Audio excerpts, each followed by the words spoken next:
So, right now, we are going to talk about section 2 of chapter 3, which is the obligation with a period. So, the first article under section 2 is the article 1193. It is an obligation for whose fulfillment a day certain has been fixed shall be demandable only when that day comes. So, ang kanaganing nga obligation is fixed nga nanay-fix nga date is imura na siyang i-fulfill nga obligation sa kana nga adlaw. For the second sentence is obligation with a resolutory period take effect at once but terminate upon arrival of the day certain. So, ang obligation nga na resolutory period is diretso siya nga mo epekto pero ma-terminate sa gitakda nga adlaw. A day certain is understood to be that which must necessarily come although it may not be known when. So, a day certain is nagpasabot nga mo abot pero wa kahibaw kung unsa nga adlaw. So, for the fourth sentence, if the uncertainty consists in whether the day will come or not, the obligation is conditional and it shall be regulated by the rules of the preceding section. So, if the uncertainty consists kung moabot ba ang maong adlaw or date, so ang obligation gi-consider nga conditional and sundon ang rule sa nauna nga section. So, the question is, when could we say that an obligation is with a period? So, an obligation is with a period kung ang demandability niya at the same time ang extinguishment is subject to the expiration sa usa ka term or period. Then, we could say that that is an obligation with a period. So, what is a period? A period or a term, it is an interval of time which exerting an influence on an obligation as a consequence of a juridical act, either suspends its demandability or produces its extinguishment.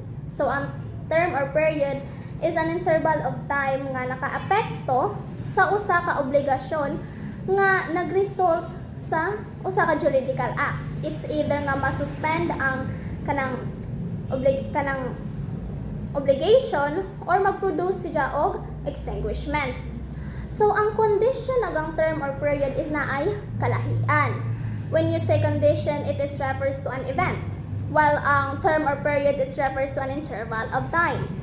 Ang condition, it may or may not happen, while ang term or period will surely come to the past although it may not be known when. Ang condition also has a retroactive effects, while ang term or period does not have a retroactive effects unless there is an agreement to the contrary. So, there are kinds of period or term. So, naay kinahanglan is as to effect, naay as to expression, as to definiteness, and as to source. When you say naay ang as to effect is naay suspensive period or ex-die, and so resolutory period naay NDM. So, when you say suspensive period, it is an obligation for whose fulfillment a day certain has been fixed shall be demandable only when that day comes. So, example nga ni is, nag-promise ko sa akong amigo nga muhatag ko ni Jagbuwak sa inika February 14.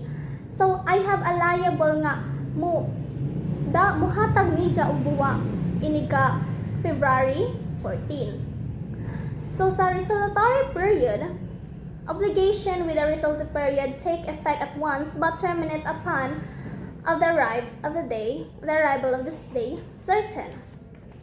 So, ang example na ni siya is, ning promise ko sa akong amigo na po nga muhatag ko ni 100 kada adlaw until, let's say, March 30. So, muhatag ko ni og 100. However, ang akong liability towards ang amigo will be mawa inig ka March 30. So ikaduha is as to expression na ay express and implied. So when you say express is when the period is specifically stated. So ang period jud is stated siya specifically, while ang implied it is when the period is not specifically stated but it can be deduced that the parties intended the period, just like when the debtor binds himself to pay when his means permit him to do so.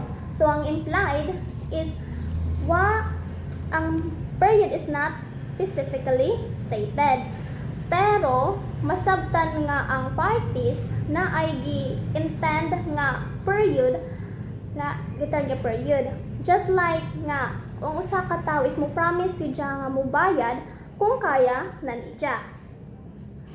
So as to definiteness, na ay definite period and indefinite period. Undefinite period is when there is a fixed date or time, while ang indefinite period is when there is no fixed date or time. So as to source, it is to law, which is conventional, legal, and judicial. When you say conventional, it is when the period is agreed upon by the parties. So ang mga parties nani is ning agree. Ang legal is when the period is fixed by law, while ang judicial, it is when the period is fixed by the courts. So that is all for the article 1193. Now let's go to article 1194. When you say article 1194, in case of loss, deteriorations, or improvement of the thing before the arrival of the day is certain, the rules in article 1189 shall be observed. So article 1194, it talks about the loss, deteriorations, or improvement sa usa ka butang before nga moabot sa certain nga date. So ang rules sa article 1189 shall be observed. So ang article 1189 this has already been discussed by my other presenter. So you just have to watch it. So that is all for our article 1194. So now I will discuss article 1195, 1196, and article 1197 of the Civil Code of the Philippines. So these articles focus on obligations with the time periods, what happens when someone pays too early, who benefits from the set period, and when courts can step in to set a time frame. So let's break each one down with examples to make them easier to understand. So first is the article 1195.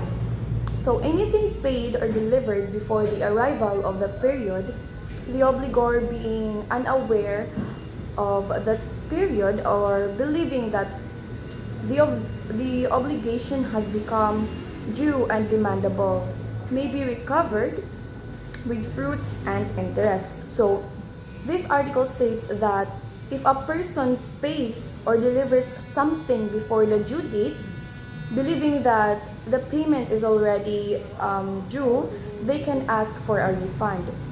So no, kung ang person is nag-deliver or nag-pay of something nga before the due date, so pwede na siya nga maka-ask of refund if or only if kung ang katong debtor is wala siya kahibaw nga wala pa day ang due date, dili pa day tumao ang due date. So pero if the person knowingly paid early, they cannot recover the money, no?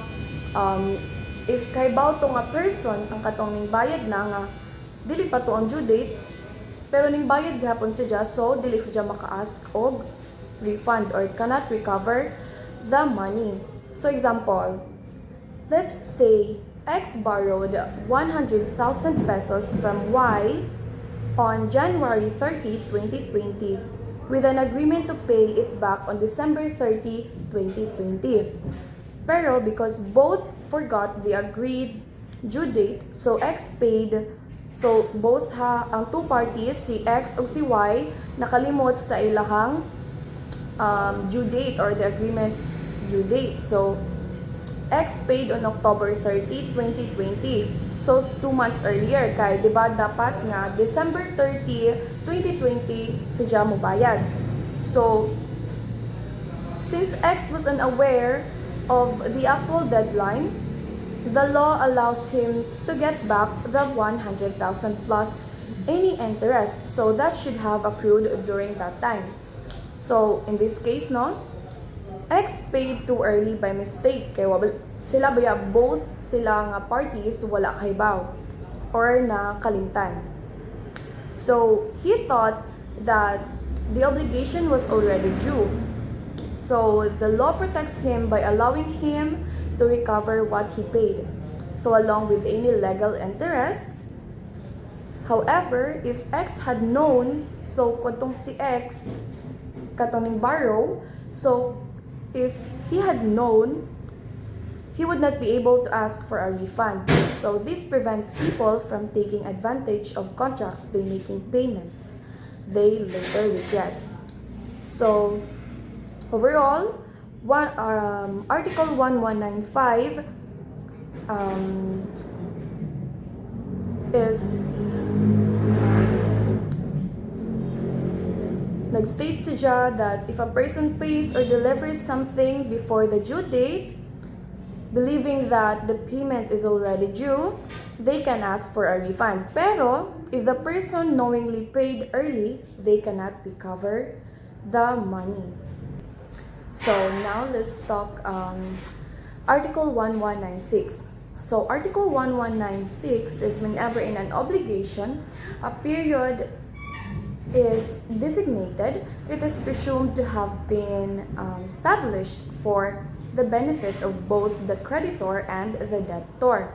So unless from the tenor of the same or other circumstances, it should appear that the period has been established in one favor of one or of the other. So this article or the Article 1196 talks about who benefits from the period in an obligation. So normally baya is na deadline. So it is meant to protect both the creditor, which is the person receiving the payment, and the debtor, which is the person who owes money. So in some cases, the period benefits only one party. So example ta. So example, X promised to pay Y the amount of 100,000 pesos on July 1. So with 1.5% monthly interest na nasadya.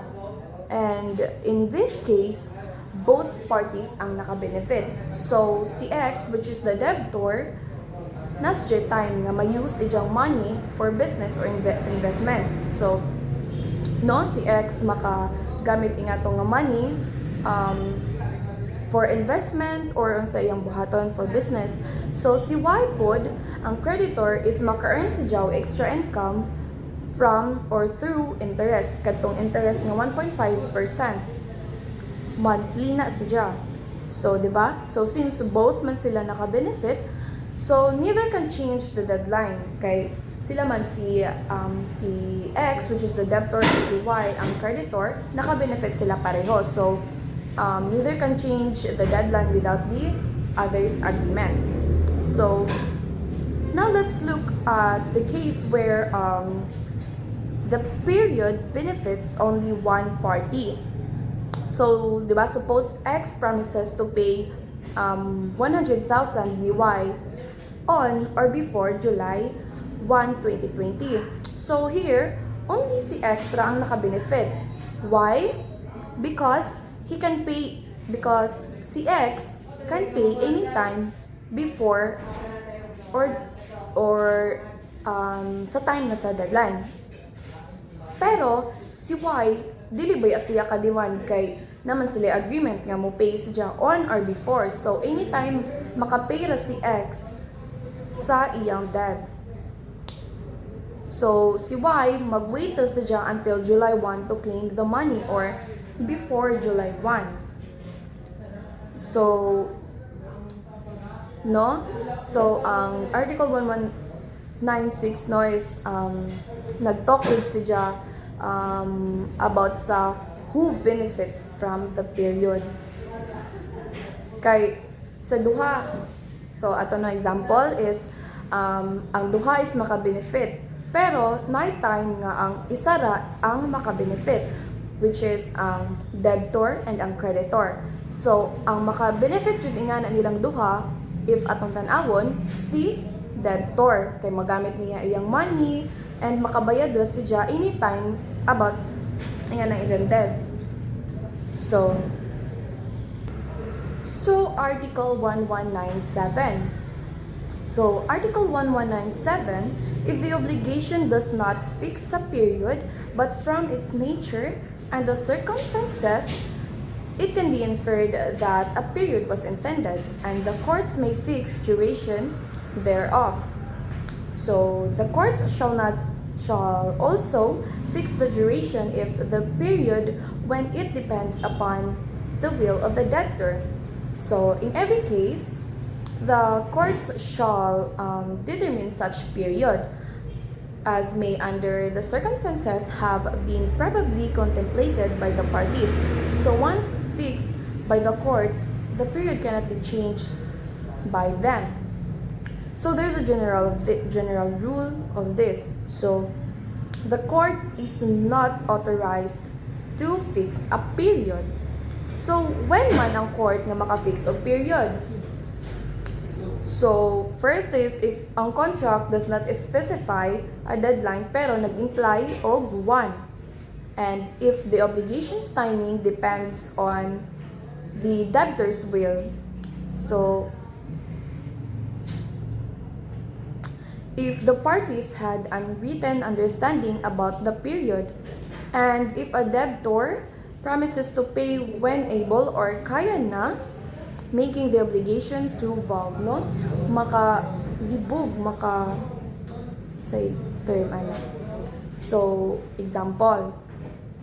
In 1939, a university received a donated piece of land under the condition that it would be used for a medical college.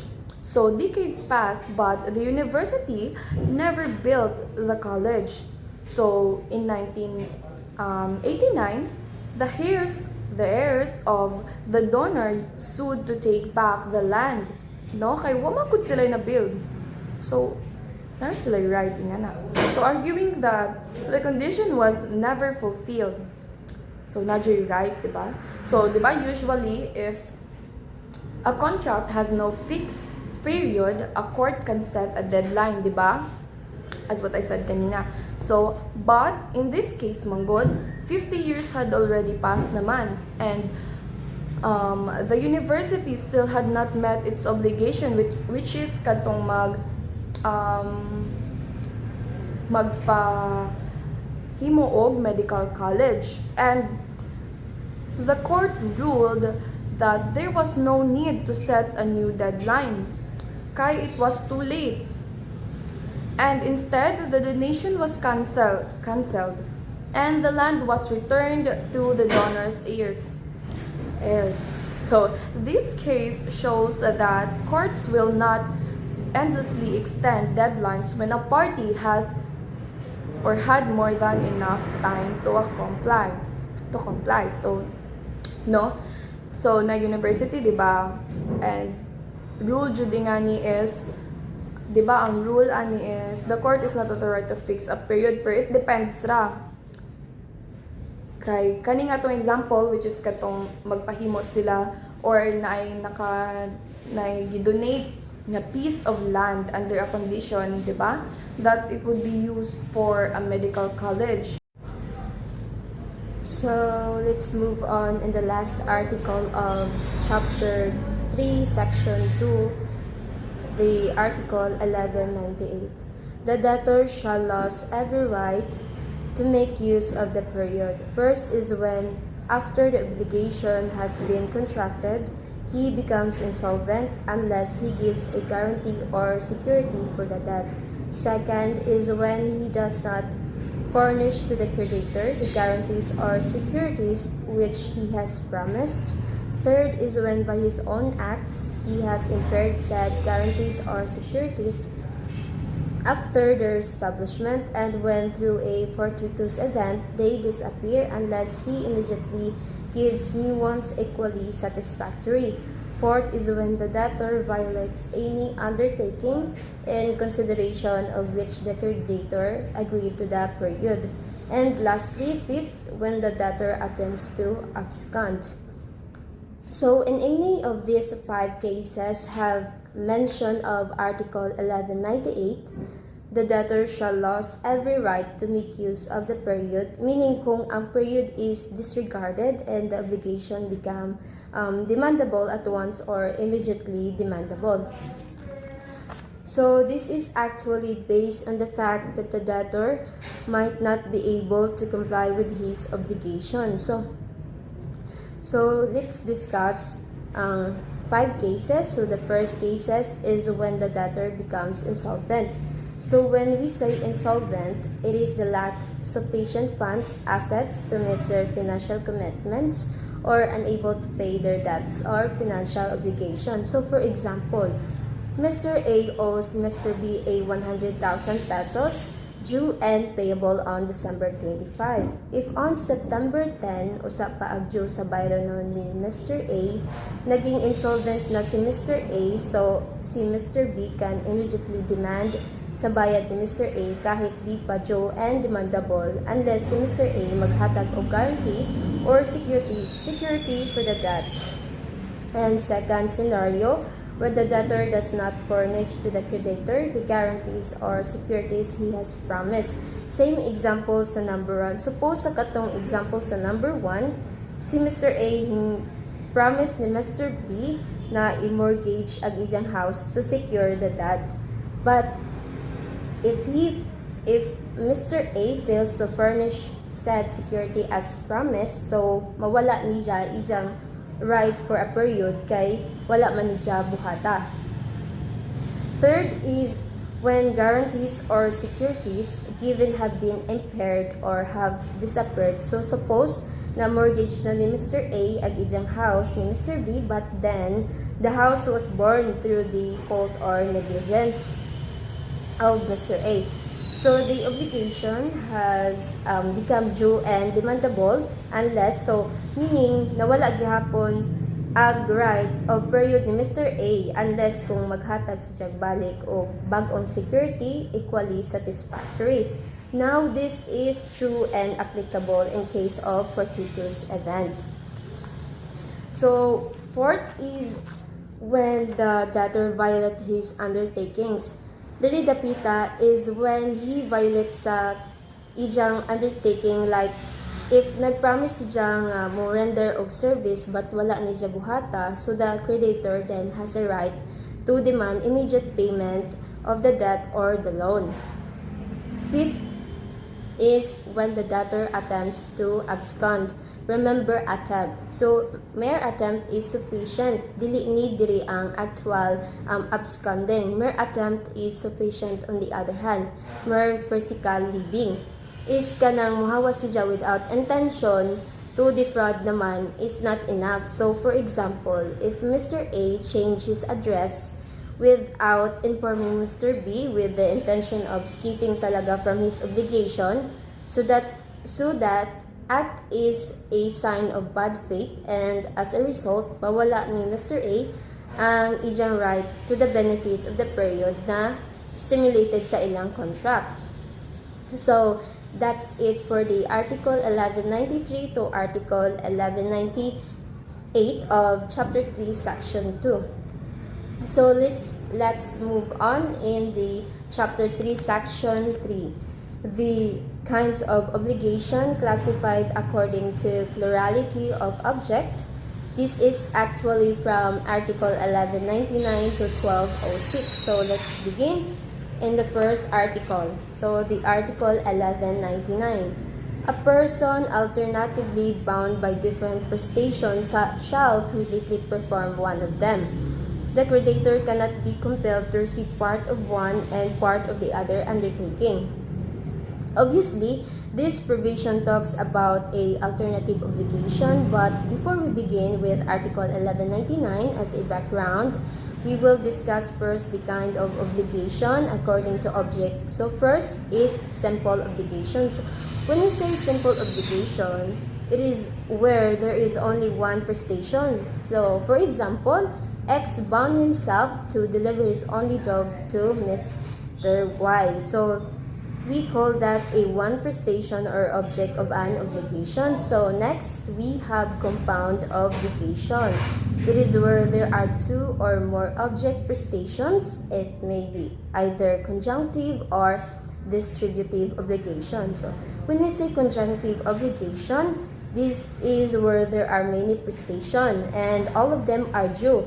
Okay, tanang prestation are due. So in contrast of distributive obligation wherein although there are two or more prestation but usara agju, it could be either alternative or facultative, which is we will be discuss it today.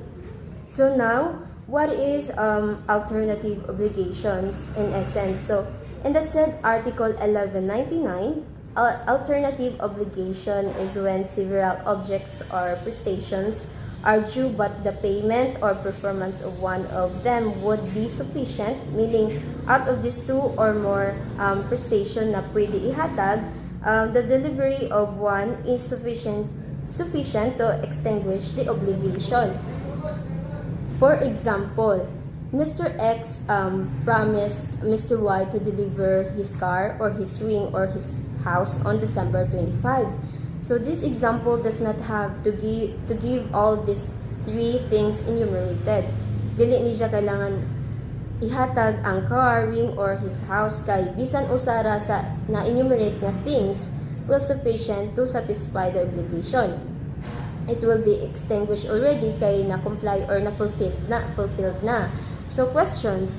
In this example, may Mr. X compel Mr. Y to accept half of the car and half of the house? So, well, the answer is actually in Article 1199 that Mr. Y cannot be forced to accept it. Mauna ni ag meaning sa second paragraph of Article 1199 where it states that the creditor cannot be compelled to receive part of one and part of the other undertaking. So, dili pwede na part of car or the house. So it's simple as that. Now for the Article 1200, the right of choice belongs to the debtor unless it has been expressly granted to the creditor. The debtor shall have no right to choose those prestations which are impossible, unlawful, or which could not have been the object of the obligation. So this provision answers the question, who has the right of choice?